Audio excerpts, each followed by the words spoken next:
हमारे नरेंद्र भाई मोदी जी बहुत बढ़िया काम कर रहे हैं। भारत माता की जय, भारत माता की जय। कमल ही कमल खिल जाता है। राधे राधे से गूंजने वाली कान्हा की नगरी मथुरा में आजकल चुनावी शोर के बीच फिल्म शोले के गाने की धूम है। हो भी क्यों ना, जब गाने में थिरकने वाली बसंती खुद उनके सामने उनके लिए चुनावी मैदान में उतरी है।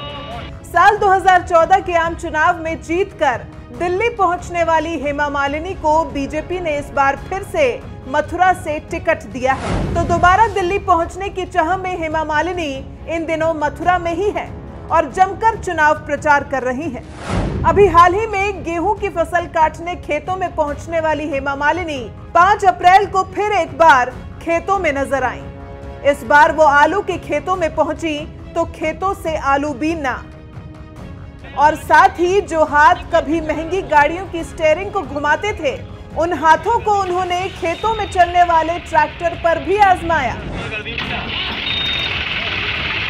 खेतों में किसानों के बीच पहुंचने के बाद हेमा मालिनी ने गांव के लोगों से भी मुलाकात की, जहां एक ओर उनका स्वागत हो रहा था तो वहीं दूसरी तरफ वोट मांगने की अपील भी हो रही थी। आप लोग सबको यही कहने के लिए आए हैं, भारतीय जनता पार्टी के प्रधानमंत्री हमारे नरेंद्र भाई मोदी जी बहुत बढ़िया काम कर रहे हैं। अपने संसदीय क्षेत्र में चुनाव प्रचार करने पहुंची हेमा मालिनी ने मोदी सरकार की योजनाओं के बारे में लोगों को बताया और लोगों से एक बार फिर मोदी सरकार बनाने की अपील की। तो यही कहने के लिए आए हैं, भारतीय जनता पार्टी के प्रधानमंत्री हमारे नरेंद्र भाई मोदी जी बहुत बढ़िया काम कर रहे हैं। बहुत सारी योजनाएं लाए हैं, सोचा आप लोगों के लिए ये समर्पित किया है, देश के लिए, देश की जनता के लिए, महिलाओं के लिए। ऐसे योजनाएं जो बहुत जरूरी था, पिछले कई सालों से ये सब नहीं था, जो आज उपलब्ध किया है। जैसे उज्ज्वला योजना, सौभाग्य योजना, आयुष आपके साथ तो आप ये जरूर जिताइए, तो आगे भी बहुत विकास होगी, यही कहने के लिए आए हैं। बहुत बहुत धन्यवाद। भारत माता की जय, भारत माता की जय, भारत माता की जय। हर मालिनी हेमा, मालिनी हेमा, मालिनी हेमा। कोई अभिनेत्री बीजेपी में आ जाती है तो कमल ही कमल खिल जाता है। चिलचिलाती धूप में काला चश्मा और छाते के साथ वोट मांगने निकली सांसद हेमा मालिनी साल 2014 में भी इसी सीट से चुनाव मैदान में उतरी थी। उन्होंने चौधरी अजीत सिंह के बेटे जयंत चौधरी को करारी शिकस्त दी थी। बुरी तरह हारे जयंत चौधरी शायद अभी तक वो हार भूल नहीं पाए हैं, इसलिए मथुरा में बुरी तरह हारने के बाद जयंत चौधरी ने इस बार सीट बदलना ही बेहतर समझा। उन्हें आरएलडी ने मुजफ्फरनगर सीट से टिकट दिया है, जबकि उनके जाने के बाद मथुरा में फिलहाल हेमा मालिनी ही मैदान में है। उधर सपा बसपा गठबंधन अभी तक कोई उम्मीदवार नहीं उतार सका है, जबकि 18 अप्रैल को ही यहां मतदान होना है।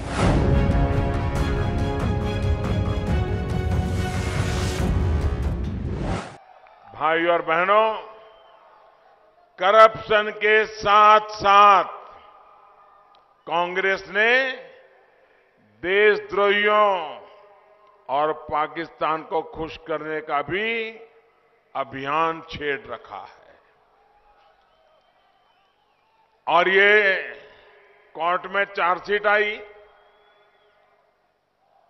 बाहें चढ़ा चढ़ा करके, सीना तान करके टौने मारते रहते थे। पत्रकारों के बीच जाने की हिम्मत का वादा करते थे।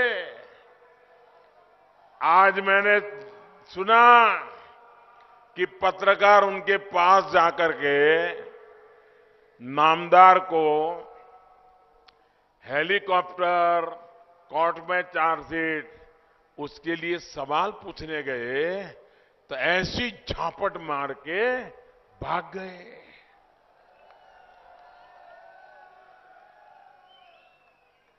ये प्रेम का मसीहा जब जमीन पैरों के नीचे खिसक रही है तो पत्रकारों को भी इस प्रकार से धकेल देने की हिम्मत कर रहे हैं। अगर आप उनके ढकोसला पत्रों को पढ़ेंगे, अभी 3 दिन पहले ढकोसला पत्र आया है ना,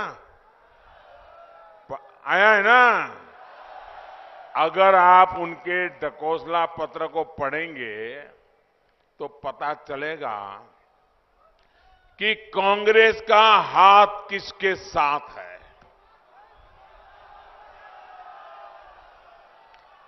कांग्रेस जम्मू कश्मीर में आतंकियों, पत्थरबाजों, विभाजनकारी तत्वों,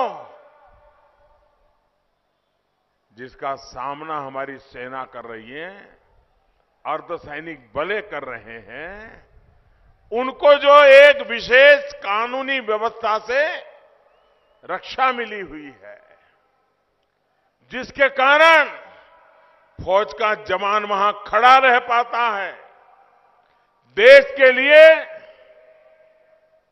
हिम्मत से कदम उठा पा रहा है। अब वो कह रहे हैं, ढकोसला पत्र में कहा है कि अगर वो सरकार में आएंगे तो हमारे सुरक्षा बलों को, हमारी सेना को जो ये रक्षा कवच मिला है उसको वो हटा लेंगे।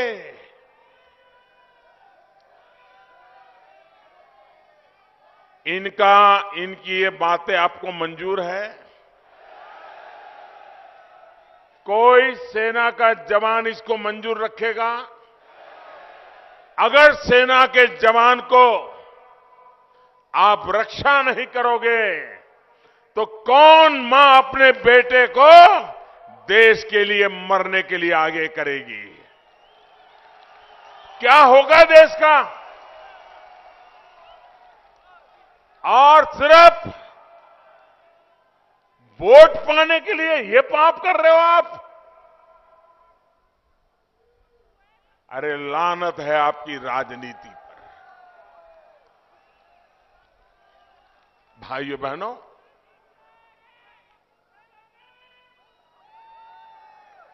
कोई ऐसा पाप नहीं कर सकता, लेकिन कांग्रेस पार्टी क्या कर रही है? जान दांव पर लगाने वाले हमारे सैनिक फर्जी मुकदमों के कुचक्र में फंसे रहे, ये व्यवस्था करना चाहती है। उनका मोरल टूट जाए, उनका हौसला खत्म हो जाए, कोई भी उन पर आरोप मढ़ सकता है, कोई भी आतंकवादी कोई भी प्रकार की एफआईआर करवा सकता है, बंदूक की नोक पे करवा सकता है। तब देश के जवानों का क्या होगा? पाकिस्तान से पैसा लेकर जो पत्थरबाजों को भड़काते हैं, ऐसे लोगों से कांग्रेस खुलेआम कहती है कि हम उनसे बातचीत करेंगे।